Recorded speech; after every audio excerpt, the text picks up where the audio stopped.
El sol del mediodía caía sin piedad sobre el asfalto brillante. Cuando el auto negro se detuvo en seco frente a un semáforo en rojo, y en ese instante, exacto, la vida de un hombre acostumbrado a comprarlo todo, estuvo a punto de enseñarle que había cosas que sólo se podían recibir con el corazón abierto. Octavio Balmaceda, empresario, inversionista, dueño de edificios que tocaban el cielo y cuentas bancarias que parecían no tener fondo, miraba distraído por la ventana sin saber que, a pocos pasos de su puerta blindada, el destino estaba respirando agitado, con rodillas raspadas y camisetas desteñidas, esperando ser visto.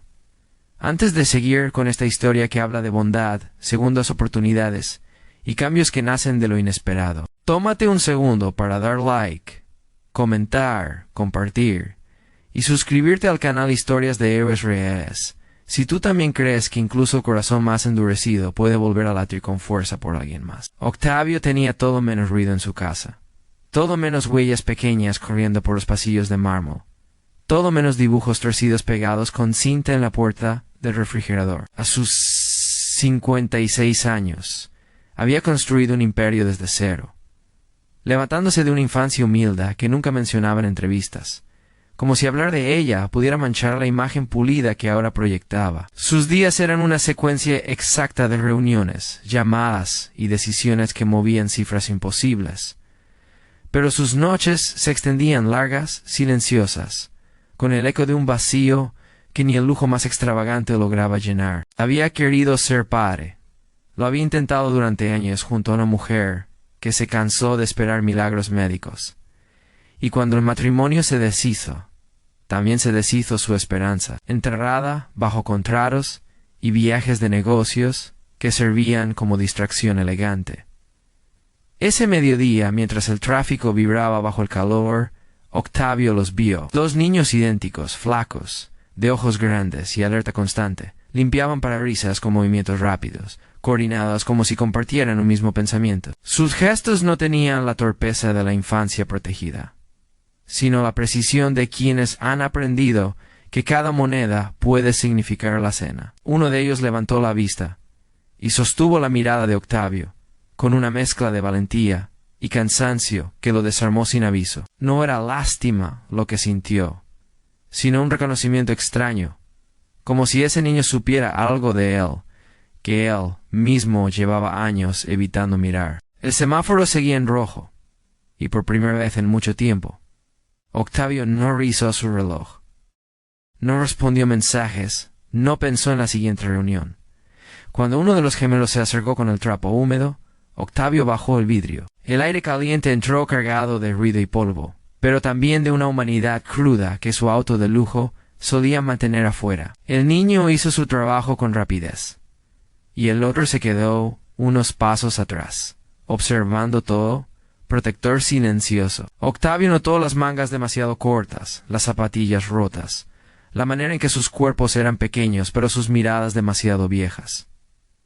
Preguntó algo sencillo, solo para alargar el momento, y descubrió que se llamaban Iker y Damián, que tenían 10 años, y que su madre trabajaba limpiando casas mientras ellos ayudaban en la calle después de la escuela cuando podían ir. El semáforo cambió a verde, los autos empezaron a tocar bocina, pero Octavio no arrancó de inmediato. Sacó un billete más grande de lo habitual y lo extendió, sintiendo que ese gesto mínimo era ridículamente insuficiente. Siguió su camino, pero algo se había quedado pegado a su pecho como una astilla invisible. En la junta que tenía programada, las gráficas y proyecciones se volvieron ruido de fondo, y por primera vez en años pidió que reprogramaran todo lo demás. Volvió a Cruce horas después, con el sol aún alto, y los encontró sentados en la sombra escasa de un poste, compartiendo una botella de agua tibia. Esta vez se bajó del auto, ignorando la incomodidad de sus propios zapatos caros sobre la acera caliente. Habló más, escuchó más, y cada detalle de sus vidas fue rompiendo una capa de distancia que Octavio había construido durante décadas para no sentir demasiado. Supo que vivían en un cuarto pequeño al otro lado de la ciudad, que su madre, Lizeth, hacía lo imposible por mantenerlos en la escuela, que el dinero nunca alcanzaba, y que el miedo era un visitante frecuente. Esa tarde, Octavio hizo algo que no estaba en ninguna agenda. Siguió a los niños a distancia prudente, no con desconfianza, sino con una necesidad urgente de entender el mundo del que venían. Vio calles estrechas, casas levantadas con materiales desiguales, ropa colgando de cables improvisados, niños jugando entre charcos y polvo. Cuando finalmente tocó la puerta de lámina donde vivían, su corazón latía con una intensidad que no recordaba haber sentido ni en sus negociaciones más arriesgadas. Lizeth abrió con recelo, cansancio marcado en el rostro, pero dignidad intacta en la postura. Octavio se presentó sin títulos rimbombantes, sin mencionar su fortuna, solo como un hombre que había conocido a sus hijos y que no podía ignorar lo que había visto. Los días siguientes se convirtieron en un torbellino de decisiones que desafiaban la lógica fría con la que Octavio solía moverse.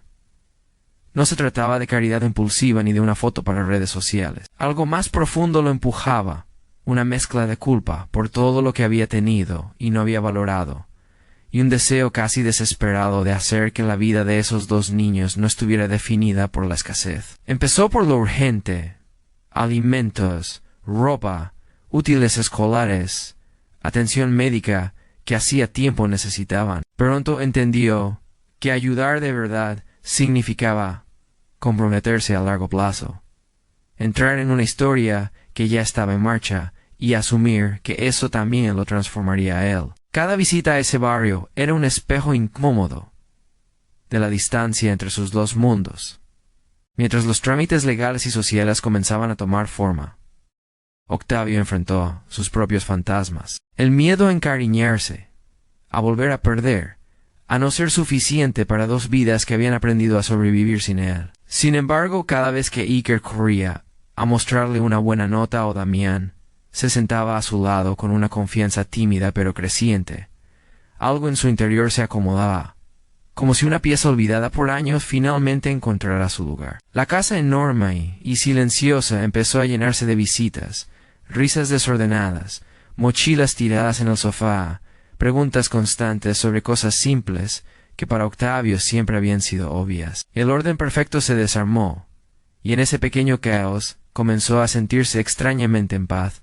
El proceso no fue fácil ni rápido, y hubo momentos de duda, noches en que Octavio se preguntaba si estaba preparado para ser el adulto estable que esos niños necesitaban. Pero cada dificultad venía acompañada de un gesto pequeño y poderoso, una mano que buscaba la suya al cruzar la calle, dos voces idénticas deseándole buenos días, dibujos torcidos, ahora pegados con orgullo en la puerta de acero inoxidable de su cocina. Lizeth, lejos de desaparecer, se convirtió en parte de una red de apoyo más grande, estudiando para conseguir un mejor empleo, mientras veía a sus hijos tener oportunidades que antes parecían imposibles. Lo que empezó como un encuentro en un semáforo se transformó en una familia construida con decisión, respeto y una ternura que nadie había planeado. Antes de llegar al final, deja un comentario contando desde qué país estás viendo esta historia o a quién le dedicarías un gesto de bondad como el que cambió estas vidas.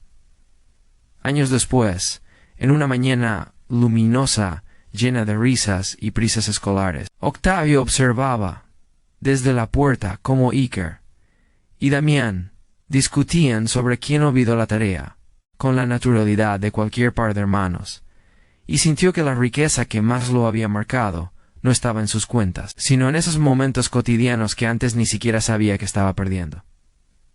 Si esta historia tocó tu corazón, te recordó el poder de una oportunidad, o te hizo creer un poco más en la bondad humana, interactúa con el video, compártelo, y haz que más personas descubran que a veces el destino espera en un semáforo, bajo el sol del mediodía, con dos pares de ojos idénticos listos para cambiarlo todo.